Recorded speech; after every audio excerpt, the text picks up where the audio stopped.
आज ये महोत्सव आज ये शिशु सभा निश्चित भाव यही आमको आगामी दिन में गढ़ी तोड़ीदेव आमर भविष्य आम पिलाने तार नेतृत्व नेबे आम ओडिशार आम देशर ये निश्चित भाव 2500 अधिक पिलामानंकु ये कार्यक्रम रे शामिल करिबा ये बहुत बड़ गोटे प्लाटफॉर्म जो थे कि ये शिशु कला महोत्सव प्रत्येक ब्लॉक स्तर रे जिला स्तर रु आज राज्य स्तर पर्यंत आम ये स्तर को पहुँचवा एवं एथिरे केवल गोटे कार्यक्रम सुरभि ये प्रतिवर्ष होउची ए वर्ष भी हेब ना सेतिकी नुह ये किभଳି भाବରେ ये सुरभि कार्यक्रम रे आम शिशु मानकर शिशु प्रतिभार खाली सेतिकी प्रतिभा हम ये भी नुह सेतिकी आमे केवल एठी रहिबा नाही बा रहू नाहंती यार प्रत्येक जो प्रत्येक आम पिला मानकर स्वप्न अच्छी सृजनशीलता अच्छी चिंताधारा अच्छी एवं ता सहित से प्रतिभा को केमती विकसित करा जाई पारिबो ये हूँ गोटे बहुत बड़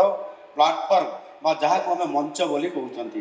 निश्चित भाव ये असीम संभावना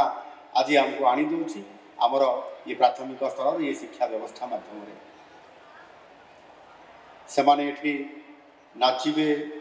गाइबे अभिनय करिवे चित्रांकन करिवे कंप्यूटर रे तांकर अनेक कार्यक्रम करिवे एवं भविष्यतर से माने ये कंप्यूटर काम करू करू केते बेले से माने वैज्ञानिक बनी जाइथिबे एवं एठी अभिनय नाचिबा करू करू से माने गोटे बड़ कलाकार बनी जाइथिबे एवं विभिन्न प्रकार से माने पाठ पढ़ी केते बेले से माने व्यवसायी बनी जाइथिबे आउ किए राजनीतिज्ञ बनी जाइथिबे किए प्रोफेसर लेक्चर बनी जाइथिबे किए प्रशासनिक अधिकारी बनी जाइथिबे अर्थात निश्चित भाव में समाज रे जने भल मनुष्य हवापाई जो स्वप्न अच्छी निजर प्रतिभा को यही से विकसित करी आग को बढ़ी पारे आउ से माने ही होउछंती अर्थात आम शिशु माने होउछंती आमर फ्यूचर आमर आशा निश्चित भाव में सेमानकर स्वप्न को साकार करिबा पाई ये प्लाटफॉर्म गोटे आम पाई बहुत बड़ एवं से आगामी दिन में पिला को लेकर आम ये कार्यक्रम रे अधिक रु अधिक सामिल करवा प्रतियोगिता रे सामिल करवा भाग नेबा आमे छाड़ीदेवा जे आम ए जी भाग नेब सी प्रथम हम द्वितीय हम पुरस्कार पाइब सेटा आमर मूल काम नुह मूल काम होउची ये प्रतियोगिता रे आम भाग नेबा एवं भाग नेला परे आमर प्रतिभा को विकसित करवा आग को बढ़ेबा एनु निश्चित भाव एभली एक कार्यक्रम एथिरे निश्चित भाव पिलामानंकर भविष्य पढ़ंतु खेलंतु हसंतु आत्मविश्वासी हुंतु एवं चापरे नुह शिक्षक कहले मत करिया पड़ो बहुत चाप नहले मत शिक्षक बाड़े मु करिया पड़ो से मन में एत चाप सृष्टि हे जे से खराब ही कर भल कर से प्रकार परिस्थिति से दूरे रखा कथा ताकू फ्री करदेवा दरकार एवं से